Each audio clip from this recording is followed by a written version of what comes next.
Hello, and welcome to Morgan Meets the Eye. My name is Evan Morgan, and I'm the host of this series. First things first, I want to thank you all for tuning in, and I do want to encourage you to follow me on social media. My Twitter handle is @NotSpicedRum, and my Instagram handle is @SomeGuyNamedMorgan. So make sure to subscribe to my YouTube page, and certainly keep up with the show on Apple, Spotify, or upon whichever streaming platforms it is available. So my guest for today is the one and only LiquidZulu.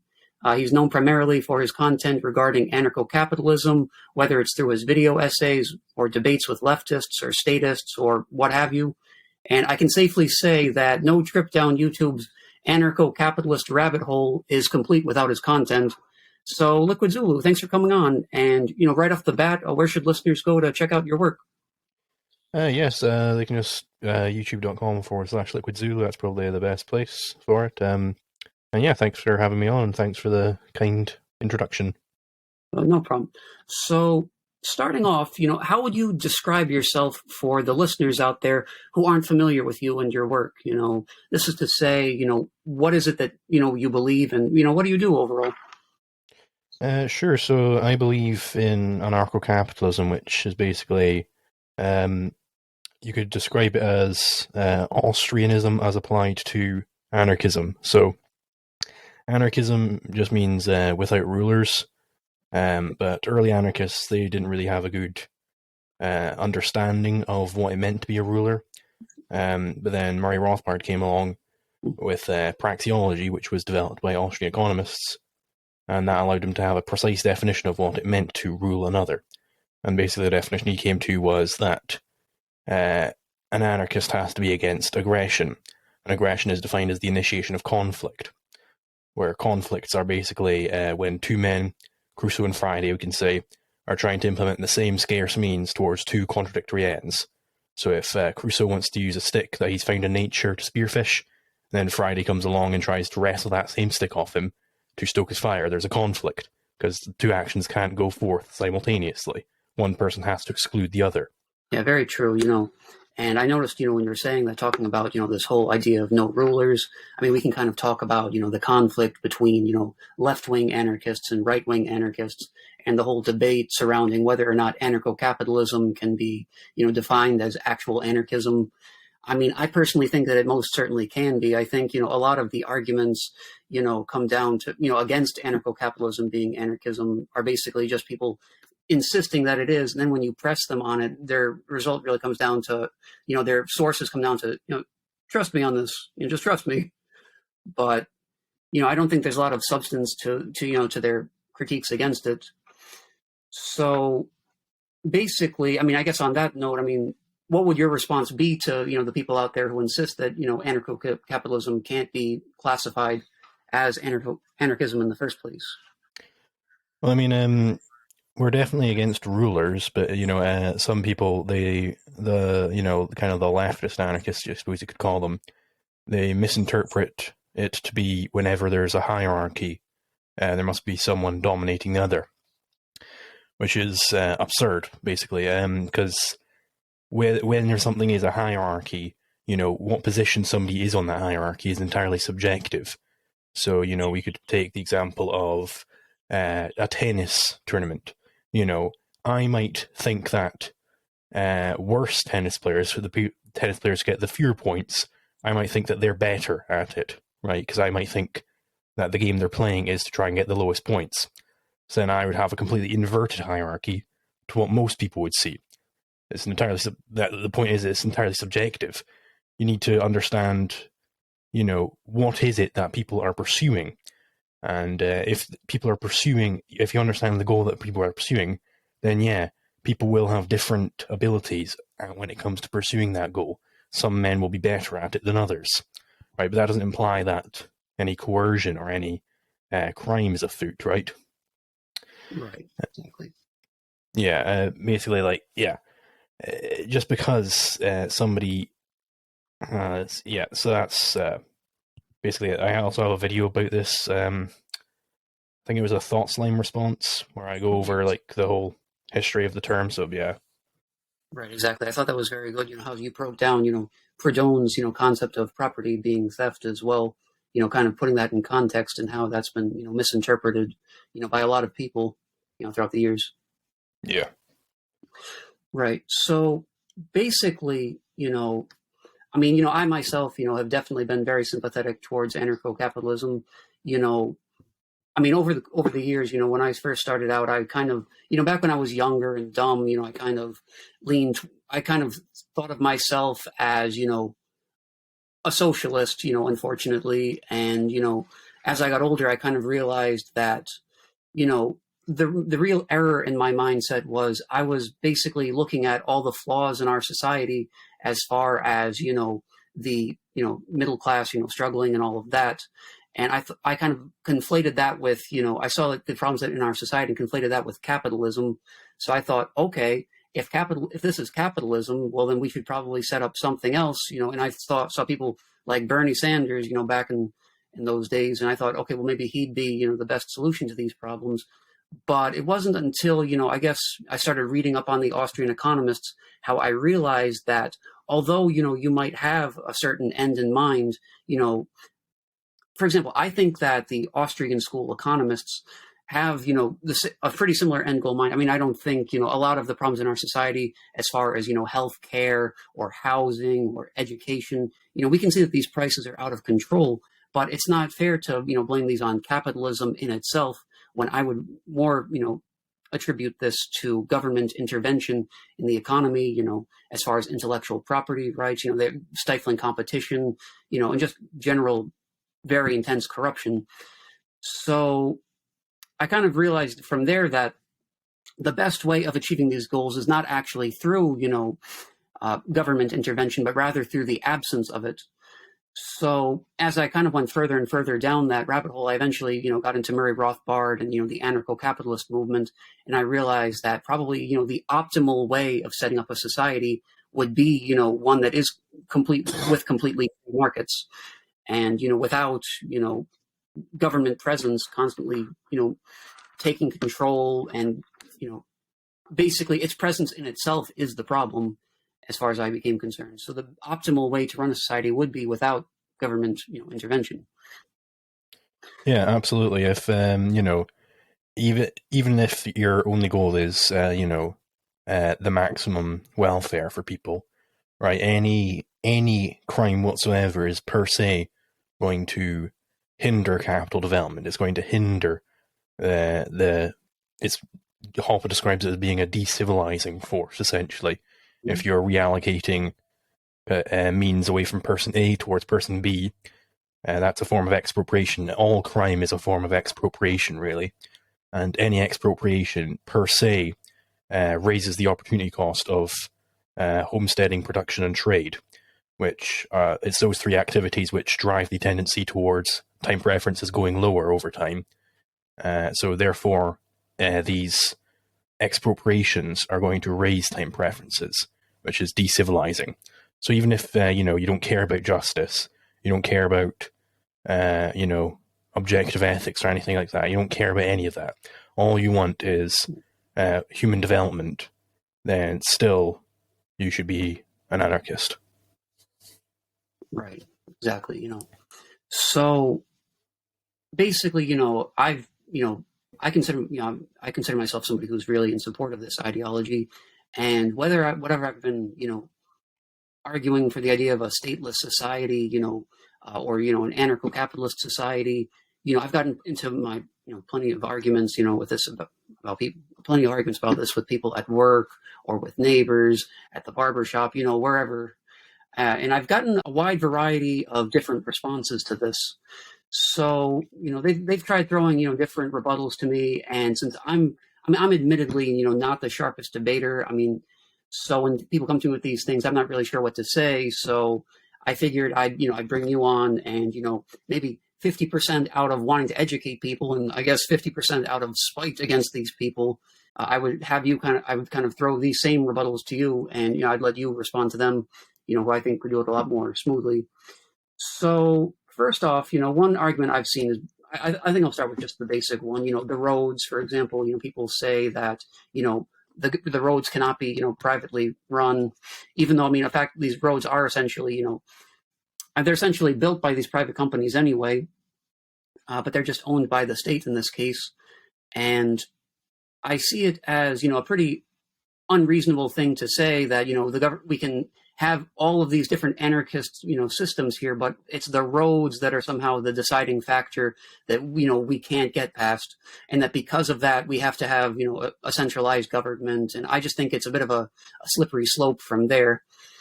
So, I mean, I've written articles in the past myself about, privatizing roads and, or at least, leaving that, or why they should not be seen as the Achilles heel of the anarcho-capitalist ideology. So basically, for that particular example, what would your response be to people who cite that as an argument for the state? Sure, there's probably a few ways you could go about it. So, first off, it's worth noting that a lot of roads, like, the government didn't decide, okay, there's city A and city B, nobody ever commutes between them. But we, the all-knowing government, we know that people would want to commute between them. So therefore, we're going to come in and build this road. That isn't really how it happens. It's city A and city B. There's a lot of trade between them. And so there's naturally going to be travel between them, which, if you go out into the forest, you'll notice that the paths people walk along, they get trodden down into a path, right? Nobody went out there and deliberately built that path. It just naturally formed from people's transport. And, you can be a little more sophisticated about it if you know that there's a bunch of, if you're an entrepreneur and you're guessing that, hey, I think a lot of people are going to want like a railroad between city A and city B, and, this will make me a lot of money if I run this railroad, then I'm going to invest my capital into building this railroad. If it turns out, there wasn't that much demand for this railroad between A and B, then this entrepreneur, he ends up losing money. He makes a loss. This is a signal to him that the resources he used to build that railroad could have been better used elsewhere. The government doesn't get that signal, so they just keep building more and more roads. And in fact, I think it was in Democracy, The God That Failed, where it was pointed out by Hoppe that the government, states will generally oversupply roads and transport in general because they want to be able to like move their army around and stuff like that. And people will be like, well, I mean, you can't have too much of a good thing, right? Well, that's not quite true because means are scarce. You could even imagine like cancer treatments. I think we would all like cancer treatments, right? But the problem is if you reallocated all means in society, this would be like the reductio case towards researching new methods of treating cancer. Suddenly nobody's farming anymore, nobody's collecting any water, so people would very quickly die.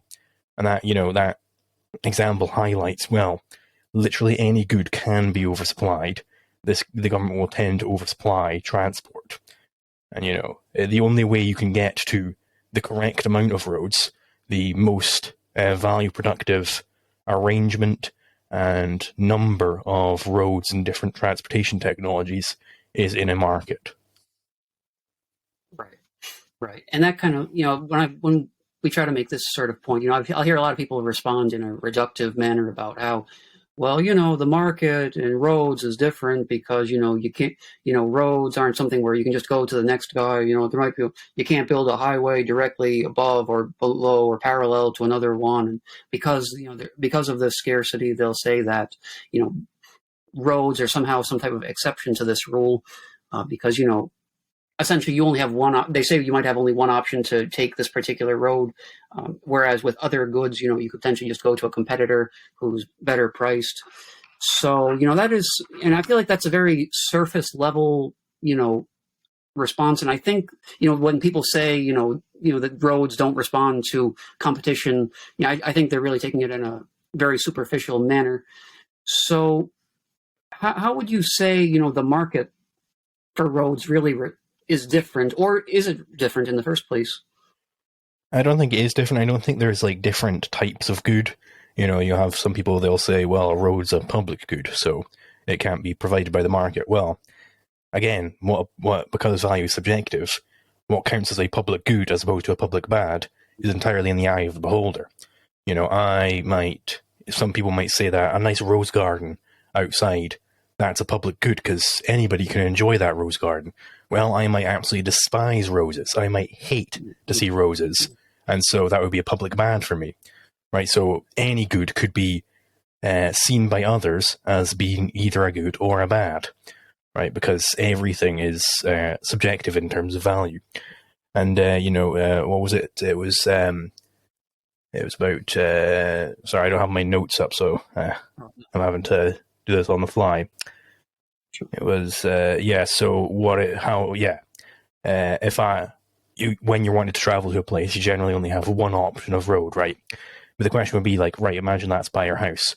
Why would you move into a house if, this house, it's on a road which is owned by this guy, and he's going to charge me $1 million every time I use the road? You think you might think about that before you purchase the house. And in fact, most roads, the reason why they're built by private companies a lot of the time isn't because they just, out of the goodness of their heart, they want to do it. It's because a bunch of shops come together and they're like, right, if we have a nice road along where all our shops are, more people will use it and they might get enticed to buy from us. And so you can fund it that way. And the way you'd fund it in neighborhoods is, you can have a homeowners association or a covenant community, something like that, where a bunch of people get together. They're like, right, we've got all this land out here. We're wanting to build a neighborhood here, and we're going to have some company manage the road. We're going to set up a company, and it'll manage the road, and, residents will be able to use the road for free. That's sort of how you'd deal with those issues. Right, exactly. And I think that's a good response. I was actually even thinking myself about how, people, I think a very common, criticism that we see that people don't really think through is that without, government intervention, the producers will just jack their prices up to some obscene level. And then from there, people will be powerless to do anything against them. They see, the private industry as some type of just bully, really, and the government as the one mediator that steps in to protect them, whereas obviously that is not the case. If anything, the government is clearly worsening the situation. Another, criticism I've seen a lot, whenever I talk about anarcho-capitalism, I'll just hear people constantly throwing, Jeff Bezos, Elon Musk, Warren Buffett in my face about how, what's going to stop, let's say you have your private security, to protect you. What's going to stop, Jeff Bezos from stepping in and overbidding them, and then suddenly they're not going to provide private security for you, and he can do what he wants, and things like that. He can essentially pay for his own security and aggress on you that way. Well, I mean, it's always funny that these types of gotchas come from people who want there to be a big Jeff Bezos who runs the government and is able to do this without even paying off anybody, right? They want, there to be a state, and their worst case scenario for anarchism is statism. So the worst case scenario for our system is the system that they directly advocate. So you'd think they'd love that, right? But really, you shouldn't expect this to happen a whole lot. In an unhampered market, you shouldn't expect, somebody to be able to bid out your defense contractor, because these defense contractors, Hoppe explains, the good which is being provided of security, it's a type of insurance, right? And insurance agencies, they have massive amounts of money. They're multinational, huge corporations, right? And, they have these complex arbitration procedures between themselves, so that if you end up invading one insurance agency, you'd probably, if you were try to invade an Anarcho-capitalism or something like that, the second you start invading, you've probably pissed off 10 or 12 of some of the most powerful corporations on planet Earth, who have it in their financial interest to really fuck you up. And they're going to have all the best weapons, all the best training, everything better than you, because they can do it so much more efficiently. There's stories of, to get a helicopter to land on a, a aircraft carrier, when the government's doing it, it takes a few dozen people to get that helicopter to land. Private company does it, it's 2 guys, right? They can just do it so much easier, right? They're just more easily able to see when they're being inefficient, so they can then correct that mistake.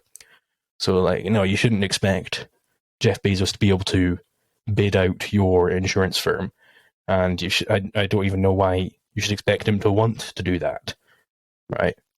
And because if he bids out your insurance firm, that's one firm, right? He's going to do all the rest as well. Right, exactly. Yeah, I mean, speaking of helicopters, you can kind of tell where I'm going with this. Hopper, I'd like to give some of these government people a helicopter ride. But, in this case, I mean, yeah, I definitely agree with what you're saying. And if for nothing else, I think from an optics standpoint, from a PR perspective, I think it would be, outrageously, it would be terrible PR for any, private security agency to just completely, sell out its own customers like that anyway. But, like I said, that's probably more of a, that's not as much of an in-depth, answer as you just gave me, just now. But, another critique I've heard that I think is, pretty misleading is I've heard people telling me that, they cited, this was right around the time that, America was pulling out of Afghanistan, and there was that horrible, just really botched, way of handling it. So I've heard people say that, because, the soldiers pulled out, and because, Afghanistan, fell, and, all these horrible things happened, so quickly, they're saying that's the prime argument for why government needs to exist. And, my personal thoughts on this are that the whole reason behind the situation is that it was essentially caused by the government in the first place. They were propping up the situation. And if you have the government, forcibly holding a monopoly in something, and then you take that government away, then yes, there's going to, you abruptly rip that away, then yes, there will be a vacuum in that particular industry, which I don't think is ideal. But, I think, as far as transitioning, out of that, I think it should be a little more gradual, simply because, the government has this monopoly. So I don't think it's fair to say that the Afghanistan situation is any argument for statism to begin with. I disagree that it should be gradual. I think if you generally, if you're going to be an anarchist and you're going to, advocate, hey, I want immediate change, the government should immediately stop now. Generally, it's going to end up being gradual.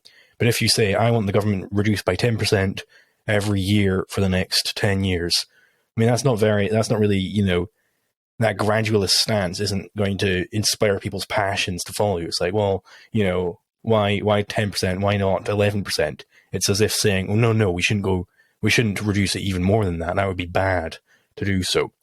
And my friend also, with respect to pulling out of Afghanistan, my friend made this analogy to Austrian business cycle theory, where when you have a boom, when you have the Fed inflating with the credit with fiduciary media, right? That you have a boom, but then you also have a bust. What Austrians are saying is that the bust is the good part, right? That's the market getting back to where it should be, because in the boom you had all this malinvestment. They're investing in the wrong projects. In the bust, they're finding out, oh, these projects, I shouldn't have invested in this. Let's get back. Let's shift our capital back where it should be. A similar thing happens if you have a sort of ethical boom and bust, right? When the government is controlling this industry, there's all sorts of misallocation of resources. If they instantly pull out, we have this, sort of harsh period where we have to, get resources where they should be. Which, yeah, it sucks, but it's got to be done. Like, if you were to attenuate that process, all you're doing is pushing it back further. And I think we should just, get it done with.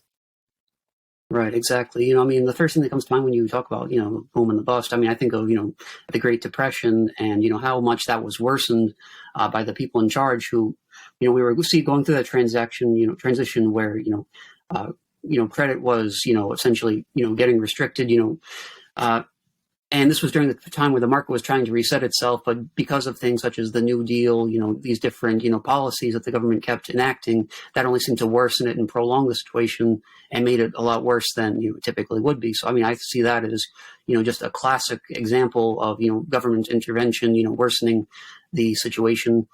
But yeah, going back to, Afghanistan, I definitely see that as a situation where, what's I'm looking for here, where essentially government intervention, is not a good example. This is not a good example, a good case for government intervention, simply because, like I said, this situation here was essentially caused by the government in the first place. And like I was saying, it just creates a vacuum, complete emptiness when you take it out. But I mean, these things do have to happen. And I don't see it as, admittedly a good argument for statism. So I think I definitely, agree with you on that. Another point I've heard, another one I wanted to address is, we've talked about, if nothing, for some reason, another thing that people see as a good case for state intervention is the topic of licenses. People will say, without the government giving out licenses, who's going, people won't be able to, how will we be able to have qualified people in positions, as far as occupational licenses, things like that. We can talk about driver's licenses. I think it was Anglo-Libertarian who had a good video, breaking that down. As far as, it's not really so much a question of, should we need a state-issued license in order to drive on the roads, for example. It's more of a question of, should the government have control over the roads in the first place? I would say, absolutely not. And so we can kind of look at it from that angle and say that, I personally look at it as a matter of, landowners. We can talk about, their hunting licenses, fishing licenses, things like that. But really, I see that as an issue that comes down to the people who own that land and the person, trying to use that land. But then there's a different issue, such as occupational licenses, such as, a barber, for example. They'll be saying, barbers should have licenses because otherwise, they're going to have, you might have some maniac, how do you know he's going to be giving you a shave and you won't just cut your throat, or, some really extreme examples such as that. Whereas obviously, cutting your throat would be a direct violation of the non-aggression principle. How could we have a sufficient system of, vetting people for certain activities without the state's presence?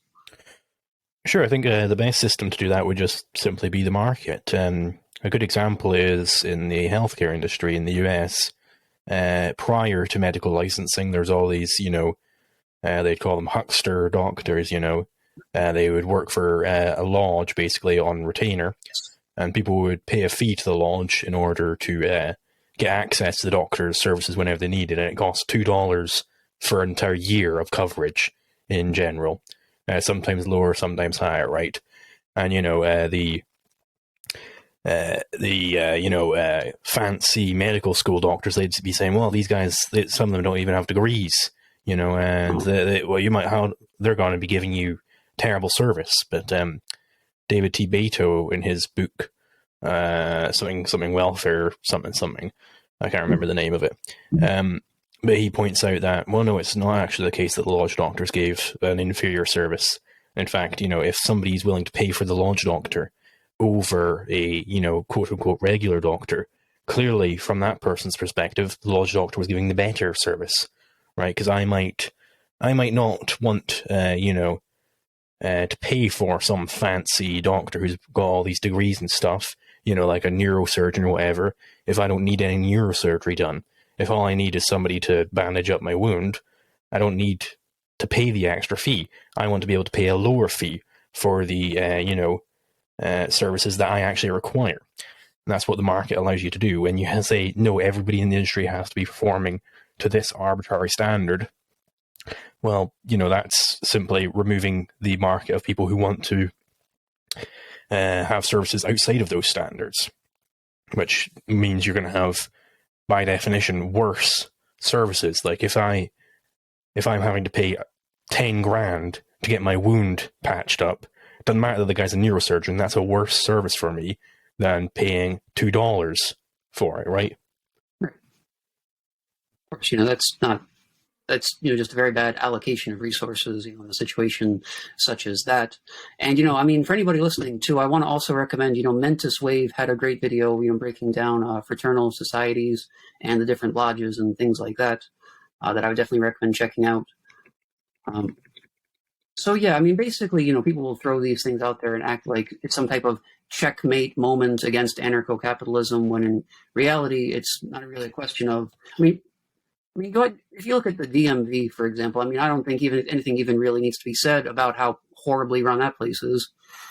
mean, we're seeing, basically that the government, as in other areas, is simply not equipped to, run a lot of these things. So we can see that, in this case, I say, sure, there should be some type of vetting system. I mean, I wouldn't really have any problem with a private licensing firm in any case as well. Some type of private, as long as it's, privately accrediting, service. I guess I should probably talk here about, the non-aggression principle. I think there's a lot to be said about that. To a person who looks at this on the surface level and doesn't really understand, the ins and outs of how it would work, then we see this as an issue where, it's very vague. They say, well, anything, what really constitutes aggression, because of that, we need some type of more specific legal system, to prevent some type of infringement upon people's well-being. So basically, just for anybody listening, how exactly would the non-aggression principle work, and how would be the best, how could we structure this, so that our society could run smoothly? Sure. So I'll give you the definition of the NAP I came to for the course I'm working on right now. The non-aggressor ought to have possession, and the aggressor ought not have possession. So what that means is that you have some conflict. Well, I'll take the example of the Crusoe and Friday one mentioned earlier. Crusoe is the one who wrestled the stick out of nature, so he had initial possession of it. And then Friday comes along, and he tries to take possession of it. So therefore, Friday's initiating a conflict over its use, because the two actions can't go forth at the same time. So there is a conflict, and Friday has initiated this conflict. And there's a proof for that in the course as well. Basically, the NAP is saying, right, Crusoe is the non-aggressor, so he should have the possession. Friday is the aggressor, so he should not have possession of it. This is all defined very deliberately in precise praxeologic terms, because it means you can then go ahead and apply this on a very, very precise level. So you can say that let's look for an example. Yeah, so that's how you come to, in fact, that is how you define homesteading. You define it in terms of the NAP, because by definition, the first possessor of a good, well, not by definition, just by necessity, when you take first possession of something like Crusoe did for the stick, we say that you are the homesteader, because any latecomer to that possession, anybody who is trying to repossess it from you, is per se aggressing against you. So we have to give the property right to the initial possessor. And that's how you would derive homesteading. You can derive all sorts of lovely stuff about property rights from this root of the non-aggression principle. Right, that's actually very good, and that actually kind of leads me to something else I was thinking of. I don't know if you've ever seen that infamous video of Daryl Perry on Sam Cedar's show, where they're kind of debating, debating property rights. And I remember at one point, Daryl Perry was talking about, his libertarian views and how, about as far as home ownership. And then, Sam Cedar, kind of flippantly was telling him well, who would decide it? Who would decide whose house it is? Who would decide, whose property it is without the government? Which I think, first of all, if we follow that reasoning through to its natural end, we will come to some pretty bad conclusions, such as the idea that a central state is the one who should be determining who has ownership, of anything, to say that, you need the state to tell you, if something is only yours until the government decides it isn't. I mean, I think that's a terrible system. But basically, what happened here was at this point, Daryl Perry kind of freaked out, started yelling, quite frankly, made a fool of himself. And, I think, the answer you just gave would have been, obviously a better response to that as far as, establishing legitimacy of ownership. Yeah, it's also that the claim that the state is the one who is deciding who should have possession, it's just incoherent at the beginning, because you then ask the question, okay, well, what defines a state? Well, the state is the group of people who claim that they are the state. It's then could I claim that I'm the state and just assign the exact negation of the property rights that they're assigning? Well, then you have a contradiction. If anybody is able to warp logic such that they assign property rights in their own way, then you have a polylogism. which, as Mises has gone in depth on, is completely incoherent. Any polylogism is a contradictory system. So you have to have formal logic. You have to have, this Aristotelian type logic. You can't have just anything goes. Right. Yeah. Very well said. Another criticism I've heard. This one always gets me because it's just so on its face, just ridiculous. I've heard people telling me, well, CHAZ didn't work. CHOP. That whole thing just fell down. So quickly. Now, obviously, it is so obvious that is not anarcho-capitalism. I would say that is neither capitalism nor anarchism in that particular instance. And I think the fact that people mistake it as such a system not only shows a misunderstanding of how these concepts work, but it also shows taking the concept of anarchism out of context.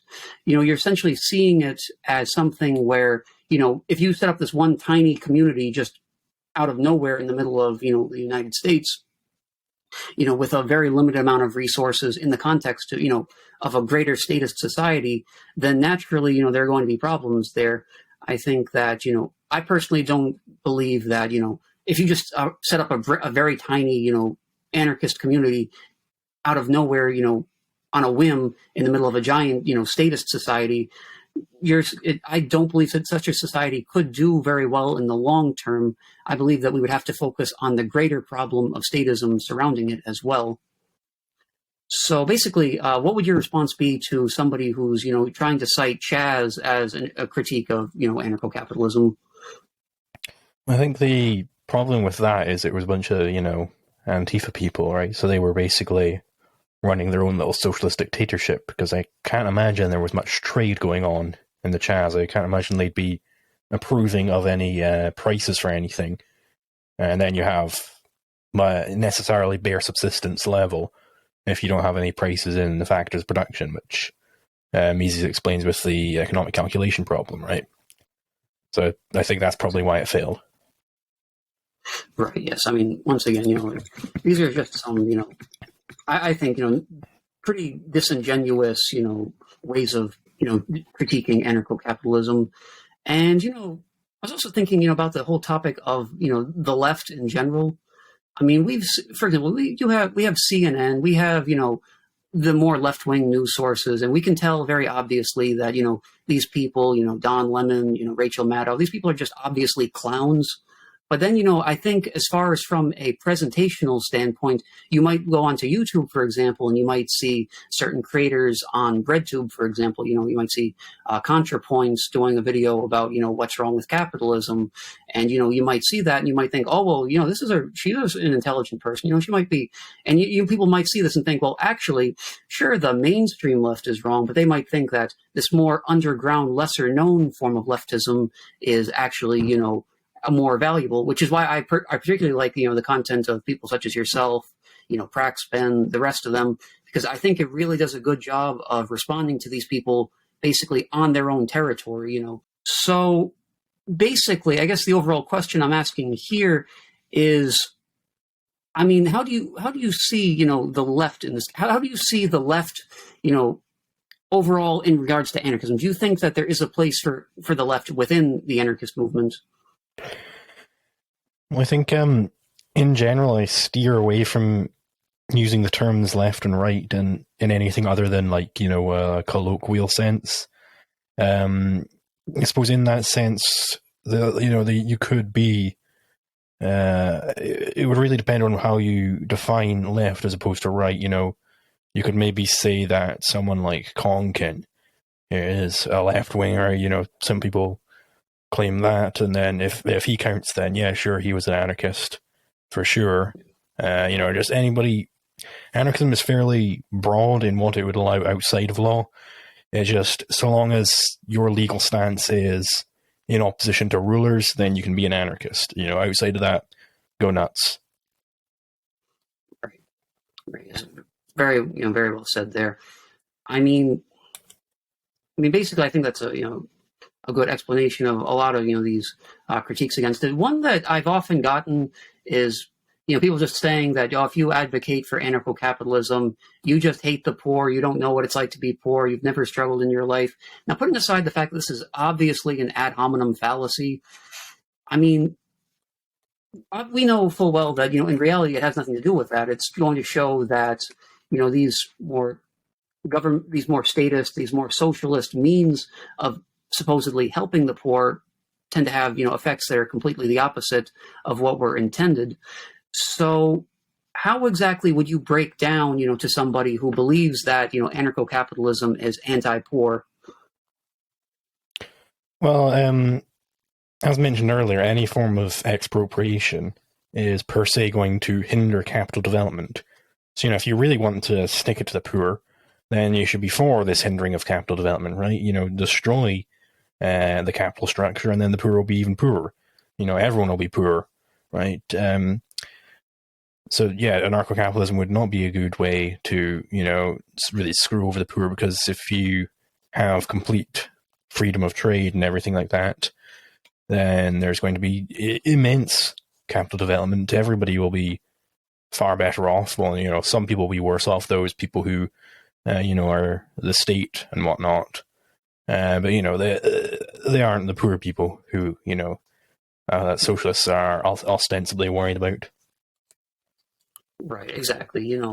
I mean, this is an ideology that, does get despised by a lot of people in our society for, I would say, all the wrong reasons. I mean, in some cases, we can attribute this to people in certain positions of power, who see this movement as a threat to their own security, people in the state, or people who might be wealthy, who have actually earned, who can attribute their wealth to, basically using the government as an instrument for their own, success. So to them, perhaps, an anarcho-capitalist society could be something to despise. But I think that's really applies in, more of a minority of cases.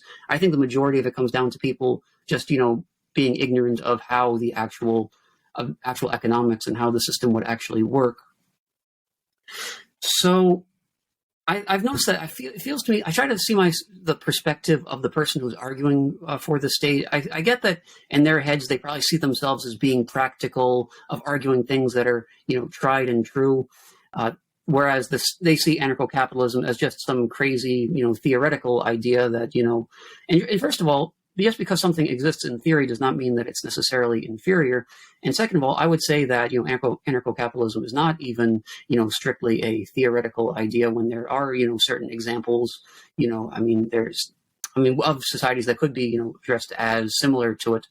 I mean, we can talk about, Caspia with the Italians. I mean, other example, the American Old West, for example, could also be considered, an example of, something approximating an anarcho-capitalist society. And a lot of them have done, a lot better than people who are so quick to criticize them would say. If we look at the Paris Commune, for example, which I would attribute to what I would call, more of a left-wing anarchist society. That collapsed after only about 2 months. So, a lot of these basically all of these anarcho-capitalist societies out there. In fact, I think I saw you doing a video about this. I don't know if they were called the Mactovians. I don't really remember the name of the people. Maybe Macnovia, the Springtime of Nations, did a video on them. Okay. Oh, who's the one that you did? Because I did Iceland. People, Oh, yes, that's right. Yes, there are examples in society of successful civilizations that we can call anarcho-capitalist. And I just don't think that it should be written off as something that's strictly, in theory, and that it's not worth trying, In fact, I wouldn't even say a question of worth trying. I think it's something that should be implemented, immediately. Unfortunately, I think we are seeing, people seeing the state as, people are starting to wake up. I think overall people are beginning to resent the state, especially, post-COVID. How would you particularly implement, an anarcho-capitalist society within America, within our country currently? I'll just add before I go into that I think there is a mistake that people, who are saying, oh, you're just living in your head, right? That there is some distinction between theory and practice.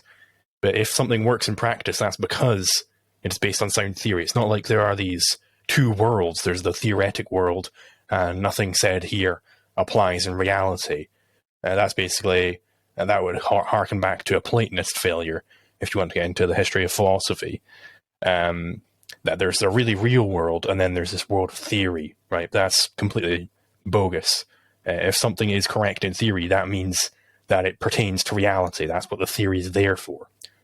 And, how would I implement an anarcho-capitalist society in the US? Well, I think the only way is by changing minds, basically, because the progression of history is entirely dictated by what philosophies people hold. So if you convince enough people of anarchism, eventually society will warp itself to be anarchist. That might take, Aristotle was buried for, centuries before he was finally brought back. So it might take a long while, but there is definitely a lot of hope. I think there's a poll a while back of like the majority of Americans who were polled, they wanted to disunite the Union, which would be fantastic. If you had a disunited Union in the US, no longer US, right? A place like New Hampshire could easily be on its way towards anarchism. There's also Patrick Friedman. He's getting involved with his seasteading institute, where, if seasteading really takes off and starts working, and, you could right now start seasteading, but it's very difficult because there's not a whole lot of capital development out in the ocean, because you need both freedom and capital development. You can't have just freedom, or else if you could, then you just fuck off into Antarctica. But you're gonna find it's a very miserable life. It's nice to have the division of labor, but if you can get the ball rolling on seasteading, then there's going to be really zero way for the states to stop that, because you could just, this group of seasteads are getting a little bit much for me. I don't like it anymore, so I'm going to fuck off to the other side of the fucking planet and go to a different one. Like, there's nothing they can do to stop that. So those are some pretty good ideas to get it done. But the general gist of it is you need to start pushing correct philosophy, and you need to have a vanguard of people who are resolute and dedicate their whole lives to being philosophers and pushing this philosophy, which not many people are willing to do. Right. Yeah, and I mean, just speaking of the U.S., for example, we've had, talk of, the U.S. trying to abolish, the IRS. I know they're pushing that through giant Congress. And while, don't get me wrong, I obviously 100% support the idea of the IRS being abolished. My problem is that when I see the Republicans going ahead and trying to push this through, I don't think maybe I'm being cynical on this topic, but I don't think they realistically expect this to go through, because you'll take these Republicans, who want to essentially cut down on taxes, but they'll also want, billions and billions of dollars to go to some type of war, some type of military, project that they have on the side. So I think that this is really just more for show. I think they're trying to essentially appear as though they're the ones, defending liberty. And I would say, I've always hated the idea where people will say that, left, right, left wing, right wing, they're both the same bird. I think, obviously, if we're being completely honest here, clearly, the left, I would say clearly the Democratic Party is worse, although I don't like either party, really. I think both should be abolished. But basically, as far as, abolishing taxes, I was having a conversation with someone recently where I was supporting it, and they were, very much against the idea. They were saying, what about all the people out there who need welfare, all the social goods, all these things that are paid for by taxes. And, I tried, like I said, I'm probably not the sharpest debater, but I tried debating to them and explaining why, taxation, does not actually help these people, and why these projects, these very same things that they're saying that the poor require in order to survive, do not require a state, to provide them. We could have a society where, for example, I think Hopper was speaking on this, as well as some type of, private system where, let's say there are poor people out there where these private companies could essentially pay them, or cover their services for them in some cases. It doesn't require, the state to necessarily step in and provide these welfare services for these people. So once again, I'm sorry, I apologize for rambling here, but I see that the final conclusion here is that we should still, the IRS is not a necessary, organization here. We should be able to, get that removed, and that it is not, in fact, a system, protecting the poor in our society. So, how would you remove these government-provided services? As we were saying earlier, would you do it immediately, or in something that would take a bit, or would you try to ease, the private sector into these markets? How would you go about that? Yeah, I definitely go instantaneously. It's Rothbard's analogy of if there's a button which would instantaneously remove every remnant of the state, he'd be pressing it until his finger was blistered. I 100% agree. Because this gradualism, first of all, just doesn't work, right? And second of all, it's evil, because you are advocating that it shouldn't go faster than your arbitrarily selected rate, right? Which is completely ridiculous. And so I would instantly just all right, now everyone is free of their tax burden instantaneously. That's how I do. Right. And this is a question I was curious about. I wanted to get your take on this. So we know that anarcho-capitalism would be the way forward. But beyond that, what would you see as, a superior ideology? Let's say, if we put anarcho-capitalism aside, let's say somebody thought that was just too extreme, that was something that shouldn't be implemented. Would you lean towards more of a left-wing type of anarchism, maybe such as, mutualism, or would you lean more towards, just strictly a small government Austrian school thinker, such as Hayek or something? Well, probably the person I lean to most who isn't an anarchist would be Ayn Rand, but she was only not an anarchist because she didn't understand law particularly well. Unfortunately, that's poisoned many objectivist followers and descendants of hers, because they're poisoned with the idea that, well, if Rand said it, it must be true. Well, that's not the case, because she was wrong about a great deal of things. Right, exactly. I think, Ayn Rand is a classic example of somebody who might have some, obviously some valuable insights in her ideology. But when we break this down, I think in any case, the way she presents her ideas can definitely be a bit unsettling at times. And, I know Murray Rothbard was talking about how, the esoteric versus the exoteric,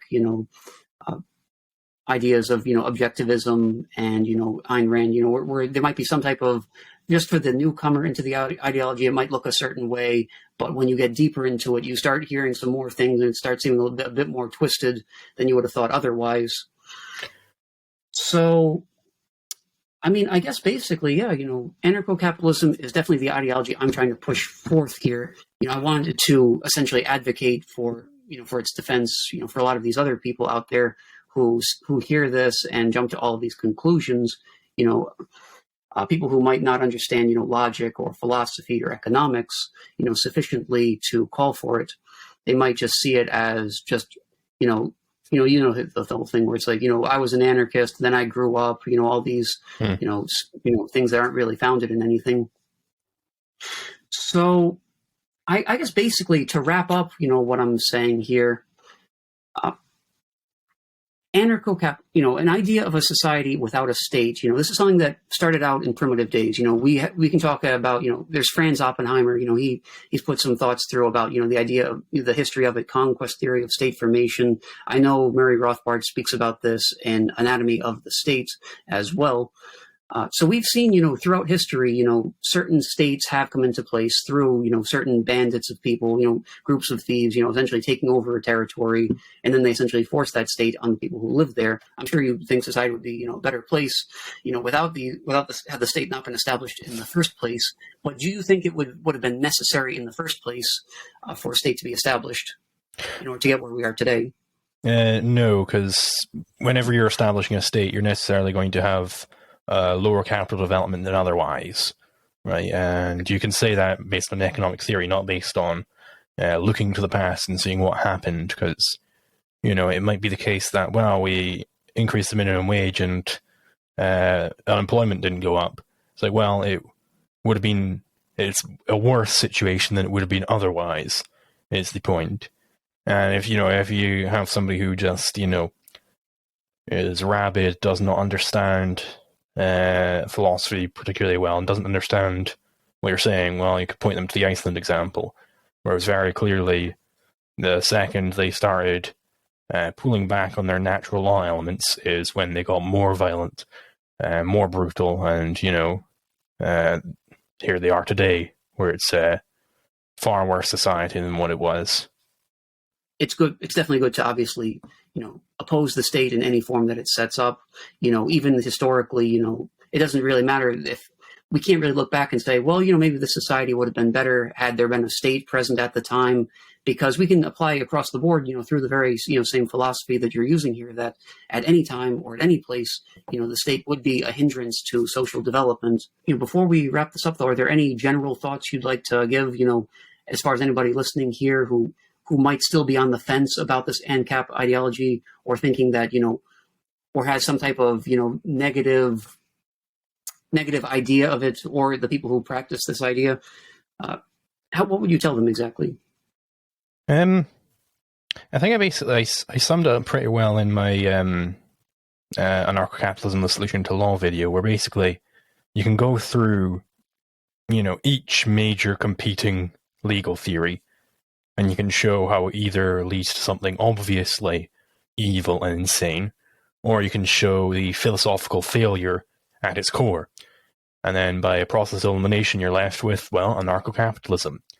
And the way I introduced it in that video was, well, where I finished off with the democratic ethic, where I was like, right, well, this democratic ethic, it would imply that there's justice to gang rape, because, the 9 people, they all have a vote, and they decide, yep, we want to rape this 10th person, and their vote they get outvoted, right? And then I was like, right, how about instead we have an ethic with consent at its core? We'll call it the consent ethic. And let's imagine just the simple case of the Garden of Eden. If Eve is standing underneath a tree and Adam comes over and pushes her out the way, clearly he's initiated the conflict. He's violated her consent. So then we get to the non-aggression principle through that. And then the question is, well, can we apply this outside of the Garden of Eden? And the answer is yes, you can. And in fact, it's the only justifiable norm, legal norm, I'll say. So any ethical proposition you make, if you're saying we should do thing X, Y, or Z, that's necessarily going to be constrained within the bounds of the non-aggression principle. You cannot coherently propose any ethic which lies outside of the non-aggression principle. You can propose all sorts of stuff within there, right? The NAP doesn't tell you what correct ethics is within its bounds. It only tells you that, right, the NAP is correct, and anything outside the NAP, any negation of the NAP, is incorrect. Also, another question I've been curious about too is just from the perspective of more of different other forms of anarchist thought that have been established. There's the whole conflict between a lot of left-wing anarchists will kind of make more of a distinction between personal property, private property. They'll say we want free markets but not capitalism, and a lot of their criticisms will stem from the idea that if a capitalist owns private property, he's essentially exploiting his laborers. There's some type of taking advantage of that simply by owning this property, he's benefiting from that without actually putting the work in.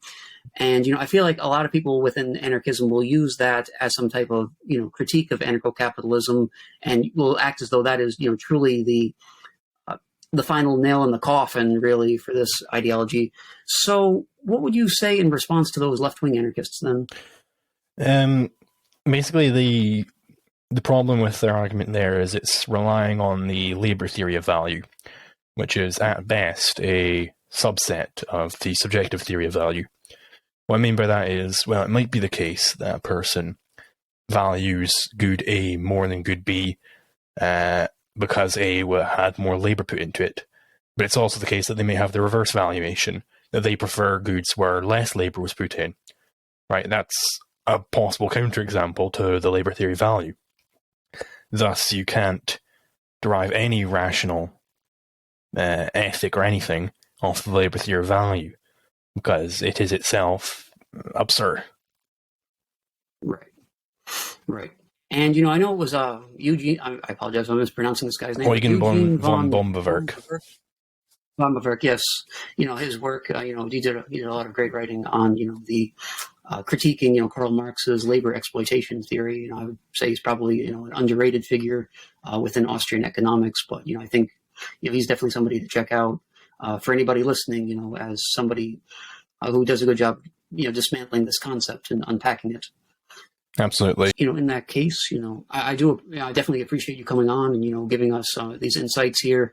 Like I said, I don't consider myself to be, the sharpest debater or, somebody who's able to articulate, all of his all of the ideas, in his head as well as you do in your videos. So I do definitely appreciate that. And before, we sign off, are there any final words you'd like to give us? Yeah, no, I suppose, just catch me on the channel.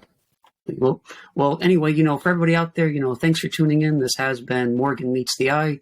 Make sure to follow both LiquidZulu and myself on social media. Subscribe, comment, and above all, keep asking why.